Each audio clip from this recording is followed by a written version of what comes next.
তো hello guys, আপনারা যখন এখানে ই ফুটবল অ্যাপটিকে ইনস্টল করে নিয়ে আপনারা হয়তো অ্যাপটি এখানে ওপেন করে নিচ্ছেন, কিন্তু এখানে দেখুন অ্যাপটি কিন্তু ওপেন হচ্ছে না।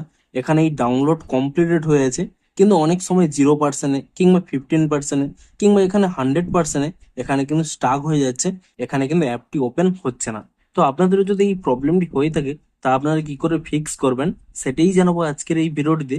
তাই জন্য কিন্তু পুরো ভিডিওটি অবশ্যই দেখতে থাকুন। তো তার আগে ভিডিওটিকে অবশ্যই একটি লাইক করে দিন, এবং এই চ্যানেলে যদি আজই নতুন এসে থাকেন এখনই চ্যানেলটিকে সাবস্ক্রাইব করে রাখুন এরকম নতুন নতুন ভিডিও দেখার জন্য। তো সিম্পলি কি করবেন, প্রথমে আপনারা কিন্তু ই ফুটবল অ্যাপ থেকে আপনারা ব্যাক করে নেবেন, এবং তারপরে কি করবেন, এই ই ফুটবল অ্যাপটিকে এখানে ট্যাব এন্ড হোল্ড করে নেবেন। তারপর এখানে একটি অপশন পেয়ে যাবেন অ্যাপ ইনফো বলে, আপনি এই অ্যাপ ইনফো অপশানে ক্লিক করে নেবেন।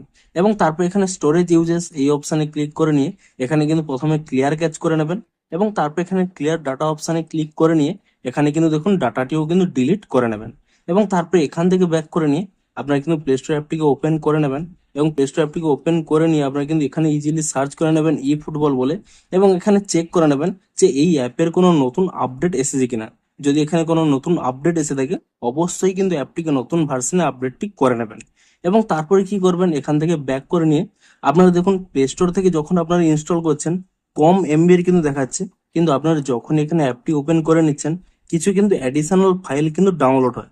তার জন্য কিন্তু আপনাদের স্টোরেজও বেশি প্রয়োজন হয়। সিম্পলি কি করবেন, আপনারা এখানে মাই ফাইলসে গিয়ে চেক করে নেবেন যে আপনাদের 3 থেকে 4 জিবি স্টোরেজ ফাঁকা রয়েছে কিনা।